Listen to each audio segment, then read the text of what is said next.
What's up guys, Rogue9 here. So Operation Parabellum has finally been announced, and what I want to do for you today is go over the two new operators together with Prodigio Pete. So on my channel, we'll have a video where we talk about Alibi, and then in parallel you can go to his channel and watch a video on Maestro. Pete, how are you doing? I'm doing very well. Thanks ever so much for inviting me onto your channel, and with all this information coming out about Operation Parabellum, I'm just getting really excited for the next DLC now.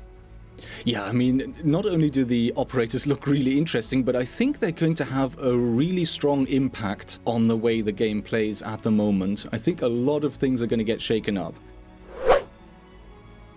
I definitely agree with that. Just like Operation Chimera really shook up the attack, I think these two operators are definitely going to shake up the defense and rebalance the game back.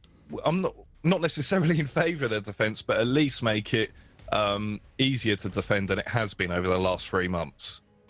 Yeah, okay, so as mentioned, we'll start off with Alibi. At the end of the video, in my end card, you'll see a link to Pete's video on Maestro, and there'll also be a comment pinned at the top, so go and watch that once you're done here. So let's start out with Alibi.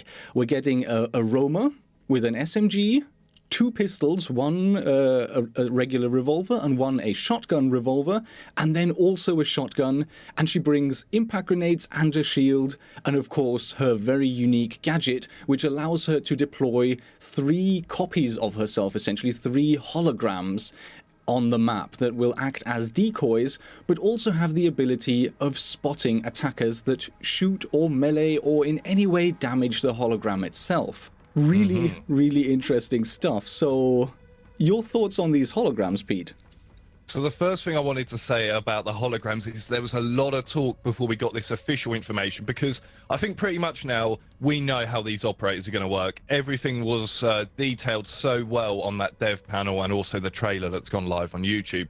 But one of the things that was confirmed is what happens when you shoot that hologram as an attacker, because before now, lots of people were saying it's going to mark you like a lion scan, but actually it looks more similar to kind of like a jackal mark. Would you agree? It's just like a little pin on the screen to show that you're marked. Yes, exactly. And I think that's a much better solution. Yes. If anything, I would even say that could be something to keep an eye on for Lion in future. If Lion still is a problem, maybe taking away his outlines, at least in PvP. If it stays in Terrorist Hunt, that's perfectly fine. But take away the outlines in PvP and give him either Jackal or even Caveira-style markers instead. But that's a whole other topic. So yeah, I fully agree with you. That's a good thing to see. Yeah, and I agree with you. I think she is going to be a very good roamer. I think with the fact that she's got impact grenades, she'll be able to make her own rotations on the fly, and particularly on that villa map, so there's a lot of destruction on there, so there's going to be a lot of soft walls that she's going to be able to get through and reappear, flanking the attackers from different angles. But also, I think she could work as an anchor as well, because when you think about how her ability works, if she is near the objective and time is ticking down on the round, that utility is actually going to be really useful. If there's, say, a minute left and you've still got an alibi on the board and she's able to get out 2 or 3 holograms, that's still an ability that's going to waste more of the attacker's time. So I do think she's a roamer, but I think she's very flexible and she can be played nearer the objective, even though she is a 3 speed, 1 armor. Yeah, I would even say, even if you're going to play her as a roamer, if your intention is, after the setup phase, to go to a different part of the map and try and ambush the attackers from there, it may well be worth leaving at least 1 of your holograms behind, maybe even 2, so that your teammates who are anchoring can still use them as a way of sort of deterring a quick push, a quick rush. And like you said, I think it's especially powerful towards the end of a round. If you're under time pressure, you really have to make that push. You don't have the time to identify your targets. You don't have the time to drone out and make sure, is this a hologram? Is this an operator? You have to go. You have to shoot anyone who could be an enemy. You're going to get spotted, and it's going to give the defenders both the distraction that the holograms bring, plus also the marking ability that can help them identify where the push is coming from and react to that efficiently. Yeah, I think your point about droning is really key, because of course you can drone in and then sort of 20 seconds later, just because when you drone in there isn't a hologram there, then it doesn't mean that she's not going to throw the hologram out once you've finished droning. So there's going to be, she's quite a sort of anti-intel operator. That said, I still think droning is going to be important, perhaps more important than ever before with these new DLC operators coming into the game, because you need to gather as much information as possible. But there's a sort of question in your mind: can you trust the information you're gathering? Because if you don't see a hologram, it doesn't mean that there won't be a hologram when you come off your device and then make that final push into the objective. Exactly, and I mean, identifying those can also be tricky. I mean, Alibi does have the option to bring a shield. If you place a shield down in front of a hologram, the drone itself, unless it goes around the shield, won't be able to identify if there is that little floor plate that projects the hologram. So being able to obscure the bottom of any hologram or place it in behind some kind of cover can make it even harder to identify. That's a really good point, because there are a lot of good synergies here with Alibi. I mean, when you just start thinking about other defenders that would work well with her, Mute, an obvious one, denying them being able to get in behind and see where the holograms are, and then anyone with a shield, because it's not just about being able to see the base of that hologram and identify that it is a hologram, but also remember that one of the best counters to Alibi's holograms is, in fact, explosives. So an ash charge, a grenade that you cook up and lob at the feet of it. So if you could put a shield in front of it, not only are you denying that information that it is a hologram, but you're also stopping the grenade from exploding at the feet of the hologram as well, thus keeping it alive. So there are a few interesting things there. And also, that's kind of like a good synergy with Jaeger too, because of course he's going to stop those grenades coming in through windows and whatnot. So do you think that there are lots of interesting synergies yourself with Alibi? Yeah, absolutely. I think that's a great segue to sort of the counters and synergies. IQ is definitely a strong counter that will become even more important, and I think that's actually, I really like that. I think that's really interesting. If you think back to the early stages of Rainbow Six Siege, IQ was not very important and wasn't picked all that much because, well, what could she do? I mean, there were the default cameras, which you learned eventually anyway, and then that's gone. What else are you trying to identify with that gadget?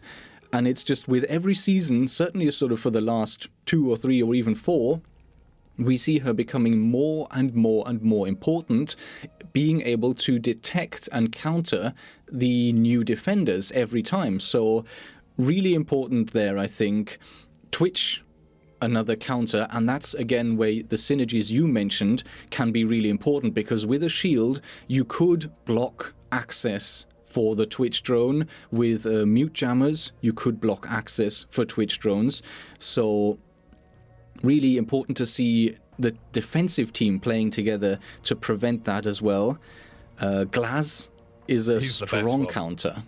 Yeah, do you know what the funny thing about Glaz is? In a way, he's getting a bit of a nerf in this in this DLC, in a way, just because of these cameras that are coming into the game that can see through smoke.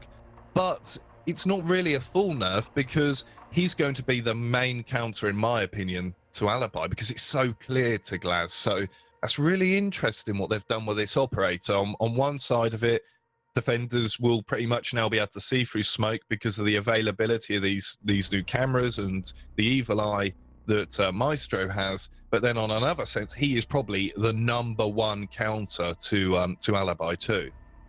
I think it's a great rebalance in a way, because if you're being really cynical, you could say sort of the smoke and glass tactic, it was kind of cheap, because defenders really had nothing they could do.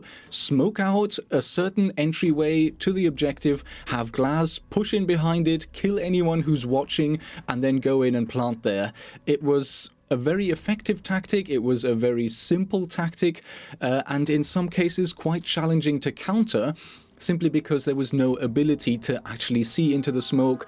The only thing I guess you could do is maybe toss a random C4 and hope that would work. So with these new cameras, definitely, I think that takes away sort of this cheap tactic, if I'm being a bit mean. But at the same time, yes, it makes him more relevant in terms of countering Alibi. Fully agree with you. So one of the things I was thinking as well, Rogue, one sec. What was I thinking? Yeah, okay. Do you think that Alibi is actually going to be a good operator that changes the game? Or do you think that she's going to be one of these operators that comes in and for about a couple of weeks maybe she baffles a lot of the people and they do fall for this hologram? But do you think eventually, and this is kind of my fault really, that people are going to get wise to those holograms, particularly as people use different uniforms with her, and the fact that she has the standard loadout without the optics on? I feel like people that have been playing the game a while, that are really wise to how the game works, are soon going to realize what is a hologram and what isn't. Yeah, I have two thoughts on that. I think I agree with you in that she's going to be fun and interesting, certainly initially, and there's going to be an explosion of meme videos where Yes. people will just be standing next to the hologram and catching people out, and it's going to be absolutely hilarious run-outs with holograms and stupid nonsense like that, and it's going to be a great time. But in the long run, and if you're looking at more competitive gameplay, yes, I think she's not going to be, certainly not as vital as maybe Maestro is going to be, which we'll obviously discuss in a bit. But at the same time, I think the impact that these holograms can have is they counter the sort of rush meta, the run in with speed, get a 3-speed attacker, just rush in and kill everyone. If you're doing that, if you're being as fast as possible and just trying to put pressure on the defenders, I think this is going to still be an issue. Sure, she's just been wearing the default clothes and it's just the default weapon, but Rainbow Six is about snap decisions and quick reactions at the moment. And if you go with that, you're going to have to second guess yourself. You're going to either have to stop and think and identify the target, which can be life or death, or you shoot anyway, and then you have that sort of negative effect of being uncovered. So I think it will counter a certain play style, and I think that's an interesting thing that might actually be difficult to counter, because it's so ingrained that you just, whenever you're peeking, you're already aimed down side, you're aiming at head height, but now you also have to check the feet to see, is there a base, is this a hologram, is this a person? I think it's possibly not going to have as game-changing an impact as the new, like, infrared cameras, if we want to call them that. But at the same time, I think it will have a marked effect. Yeah, I think she's going to be very fun to use, and I think there's going to be a lot of memes and fun gameplay with her, like you alluded to, throwing them outside and kind of tricking the attackers. But I think the whole wall of mirrors concept of standing in a room and having your holograms all side by side, that's a fun thing to do, and I'm going to have fun. I'm going to do that as well. I know I am, but I think in the long run, that isn't really going to be how you're going to use her. And I think it's more one of those things like Smoke, where he's really most useful at the end of the round. And I think those holograms will be like that. If you can be alive in the last 30 to 40 seconds and be throwing out those holograms, and when the attackers aren't really pushed for that time to get into the objective, I think that's perhaps when her utility is going to be of most use to the team. But other than that, I think she's going to be an extremely fun operator to use, but perhaps not as game-changing as Maestro. Yeah, fully agree with that. And maybe let's close things off by looking at her loadout a little bit. Like I mentioned at the beginning, so she has this SMG, she has a semi-automatic shotgun as a primary, and then secondary she has either a revolver or a shotgun revolver. Now, looking at that, I think the predominant loadout we're going to see is going to be SMG and shotgun revolver. I agree. I think bringing a shotgun as a defender it's important. It's really important for modeling your defensive layout. That's why I always run a shotgun on mirror. And then the one time that we're playing an objective where I don't bring mirror, suddenly we're stuck without being able to open up any walls. So it's so important to have someone with a shotgun, to the point where most people will play smoke with a primary shotgun, not because it's a great weapon, but because it allows you to change the environment. And if you have that as a secondary option, you can still have your primary weapon, and then you have that secondary that can still help you remodel the site. So I think 95% of the time, if not more, we're going to see the Judge shotgun revolver rather than the Chiappa Rhino, because it just brings that utility. And as for primaries, a primary shotgun, yes, it can be useful for remodeling a site, but it just lacks the flexibility, especially once you get to sort of medium or even longer range that the SMG would bring. And if you've got a secondary shotgun, why bother? Yeah, I'd agree with that. And let's not forget that as part of her loadout, she does have access to the impact grenades. Now, a lot of people are going to want to run her with the shield for obvious reasons, much like a lot of people did with Frost. If you think back to Black Ice, people would use Frost, they would have a shield, and they'd put the trap behind it. But much like people got very familiar with that trick quite quickly, I think people are going to get familiar with the Alibi shield trick very quickly too. And it's going to get to a point where you see a shield and realize it's Alibi, although people can do the rope-a-dope, and actually it won't be a hologram, it will be actually the operator. But you get my point on that.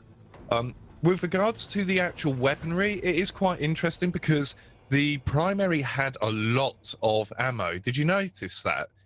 The amount of shotgun shells that you could expend out of that thing was crazy, and it did do a lot of destruction. But like you say, I think the SMG is going to be the weapon that most people use, and then the shotgun sidearm and the impact grenades for remodeling the map. The other thing I noticed, just talking about the loadout, is it looked to me, at least, as though the SMG had quite low recoil. Did you notice that? Yes. So it's almost laser-like, and if that's the case, then that's another thing going in her favor, and also in the favor of using that SMG, which probably does have quite a high fire rate anyway, so it has the potential at least for a high DPS, although we know with Valkyrie's MPX that has a relatively high fire rate and a low DPS. Yeah. Having said all of that, I think though, if the shotgun, the main shotgun, the primary shotgun, is viable for either of those two new operators, Alibi or Maestro, it would probably be better on Alibi, since she can close the distance. She's 3 speed, she can get up close, rush an opponent, and then just spray them down. I'm expecting the shotgun to work very similar to Ella's main shotgun. And I think Maestro will struggle a bit more to use that, just because he will lack the speed as a 1-speed operator. For him to be able to jump out, rush an opponent, get close enough to make that shotgun effective is going to be more of a struggle. So if anyone is going to use them, I'd probably expect to see it on Alibi over Maestro. Yeah, it'll be interesting. I do think that it is mixing up the gameplay a bit, that shotgun, because of the amount of soft wall destruction and remodeling you can do with it and the amount of ammunition in it. But I do think ultimately the SMG for Alibi is going to be the go-to, and probably for Maestro it'll be the LMG for Maestro, the SMG for Alibi, because of course Maestro can put an ACOG on his LMG, as we'll discuss shortly. Yes. And I think, we'll get to that fairly soon. We've discussed her gadget, we've discussed her loadout. I think that's been quite interesting. And I would say now, thank you very much for sticking around. I hope that was interesting for you to listen to get our perspective on these new operators, or certainly Alibi for now. As I mentioned, links coming up right now to Pete's video, so go over and check that out, and we'll continue the conversation there. Thank you so much for watching. I hope you enjoyed the video, and I will see you in the next episode.